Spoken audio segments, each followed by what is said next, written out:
Hi friends, AS മീഡിയയുടെ പുതിയ latest informative education വീഡിയോയിലേക്ക് സ്വാഗതം ചെയ്യുകയാണ്. കേരള സർവകലാശാല ഡിഗ്രി FIOGP അഡ്മിഷനുമായി റിലേറ്റ് ചെയ്തിട്ട് ട്രയൽ അലോട്ട്മെൻറ്റ്, ഫസ്റ്റ് അലോട്ട്മെൻറ്റ് നടന്നിട്ടുണ്ടായിരുന്നു. ആൻഡ് നിലവിൽ കോളേജിൽ ഫസ്റ്റ് അലോട്ട്മെൻറ്റിൽ അലോട്ടഡ് ആയിട്ടുള്ള വിദ്യാർത്ഥികൾക്ക് അഡ്മിഷൻ പ്രൊസീജിയർ നടക്കുകയാണ്. 23-ാം തീയതി വരെയാണ് അഡ്മിഷൻ പ്രൊസീജിയേഴ്സ് ഉണ്ടാവുക. ആൻഡ് നിങ്ങളുടെ സെക്കൻഡ് അലോട്ട്മെൻറ്റ്, അതായത് ഇനി ഒരു അലോട്ട്മെൻറ്റിന് വേണ്ടി കാത്തിരിക്കുന്ന വിദ്യാർത്ഥികൾക്ക് സെക്കൻഡ് അലോട്ട്മെൻറ്റ് ഡേറ്റ് എന്ന് പറയുന്നത് 25/6/2025 ആണ്. ആൻഡ് ഈ 25/6/2025 അഡ്മിഷൻ കിട്ടുന്ന വിദ്യാർത്ഥികൾക്ക് കോളേജിൽ പോയി അഡ്മിഷൻ എടുക്കാനുള്ള ടൈം പീരീഡ് എന്ന് പറയുന്നത് 26, 27, 28, 30 എന്നീ ദിവസങ്ങളിലാണ് ഷെഡ്യൂൾ ചെയ്തിട്ടുള്ളത്. ഓക്കെ, അപ്പം സെക്കൻഡ് അലോട്ട്മെൻറ്റ് 25/6/2025 ഉണ്ടാകുന്നതാണ്. അതിനുശേഷം 4 ദിവസങ്ങളിലായിട്ട് നിങ്ങൾക്ക് അഡ്മിഷൻ ഷെഡ്യൂളും നൽകിയിട്ടുണ്ട്. ആൻഡ് ഇപ്പോൾ ഫസ്റ്റ് അലോട്ട്മെൻറ്റ് വന്നപ്പോൾ കണ്ടുവന്നൊരു ഇതെന്ന് പറയുന്നത്, യൂണിവേഴ്സിറ്റി അഡ്മിഷൻ ഫീ അടയ്ക്കാണ്ട് പല വിദ്യാർത്ഥികളും ഇപ്പോഴും ചോദിച്ചുകൊണ്ടിരിക്കുന്നുണ്ട്, ഞാൻ ഫീ അടച്ചാൽ മാത്രം മതിയോ, ടെമ്പററി അഡ്മിഷൻ എടുക്കണം എന്നൊക്കെ ചോദിച്ചുകൊണ്ടിരിക്കുന്നുണ്ട്.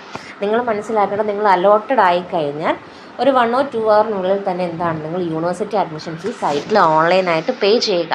കാരണം നിങ്ങൾക്ക് പേ ചെയ്തതിന് ശേഷം മാത്രമാണ് അലോട്ട്മെൻറ്റ് മെമ്മോ എന്ന് പറയുന്നത് നിങ്ങളുടെ പ്രൊഫൈലിൽ വരിക. ആ അലോട്ട്മെൻറ്റ് മെമ്മോയ്ക്കകത്താണ് നിങ്ങൾ ഈ പറഞ്ഞ ദിവസങ്ങളിൽ ഏത് ദിവസമാണ് കോളേജിൽ പോയി അഡ്മിഷൻ എടുക്കേണ്ടത് എന്നുള്ളത് മെൻഷൻ ചെയ്തിട്ടുള്ളത്. അപ്പം അലോട്ടഡ് ആയിക്കഴിഞ്ഞാൽ ആ സ്പോട്ടിൽ തന്നെ നിങ്ങൾ യൂണിവേഴ്സിറ്റി അഡ്മിഷൻ ഫീ അടച്ച് അതിൻ്റെ റെസിപ്റ്റ് കയ്യിലെടുത്ത് അലോട്ട്മെൻറ്റ് മെമ്മോ ചെക്ക് ചെയ്ത് അതും ഡൗൺലോഡ് ചെയ്ത് കയ്യിലെടുത്ത് എപ്പോഴാണ് കോളേജിൽ ചെല്ലേണ്ടതെന്ന് വെച്ചാൽ ആ ദിവസം തന്നെ പോയി കോളേജിൽ ചെന്നിട്ട് അഡ്മിഷൻ എടുക്കുക. നിലവിൽ ഫസ്റ്റ് അലോട്ട്മെൻറ്റ് കിട്ടിയ വിദ്യാർത്ഥികൾക്ക് ടെമ്പററി അഡ്മിഷൻ എടുക്കാനുള്ള അവസരം നൽകിയിട്ടുണ്ട്. സെക്കൻഡ് അലോട്ട്മെൻറ്റിൽ നമുക്ക് ടെമ്പററി അഡ്മിഷൻ ഉണ്ടെന്നുള്ളത് ഇതുവരെ ഇൻഫോർമേഷൻ ഒന്നും കിട്ടിയിട്ടില്ല. അപ്പം പെർമനൻ്റ് ആയിട്ട് തന്നെ എടുക്കേണ്ടി വരികയാണെന്നുണ്ടെങ്കിൽ നിങ്ങളുടെ സർട്ടിഫിക്കറ്റ്സ് എല്ലാം തന്നെ കയ്യിലുണ്ടായിരിക്കണം. അപ്പോൾ അതെല്ലാവരും കരുതി വെക്കുക.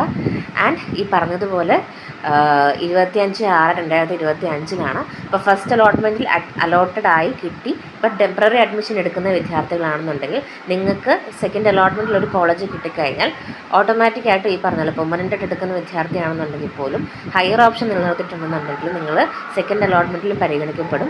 അപ്പോൾ ഇതുവരെ ഹയർ ഓപ്ഷൻസ് നിലനിർത്തിയിട്ടുള്ള വിദ്യാർത്ഥികൾ ഹയർ ഓപ്ഷൻസ് ക്യാൻസൽ ചെയ്ത് മാറ്റുക. അതായത് പെർമനൻ്റ് ആയിട്ട് അഡ്മിഷൻ എടുത്ത വിദ്യാർത്ഥികൾ ഹയർ ഓപ്ഷൻ മസ്റ്റായിട്ടും ക്യാൻസൽ ചെയ്ത് മാറ്റുക.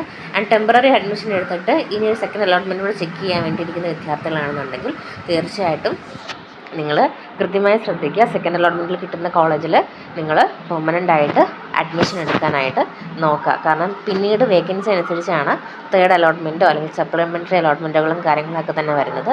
അപ്പം യൂണിവേഴ്സിറ്റി പറയുന്ന റൂൾസും കാര്യങ്ങളൊക്കെ തന്നെ കൃത്യമായി മനസ്സിലാക്കിയതിന് ശേഷം അതിനനുസരിച്ച് മുന്നോട്ട് പോവുക.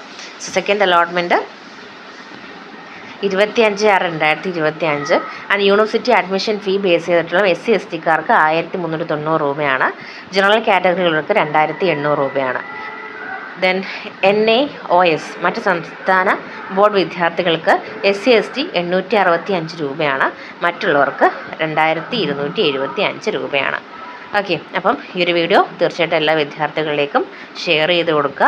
കൂടുതൽ ഒഫീഷ്യൽ ഇൻഫർമേഷൻസ് അറിയുന്നതിന് വേണ്ടിയിട്ട് സബ്സ്ക്രൈബ് ചെയ്യാൻ മറക്കരുത്. Thank you so much.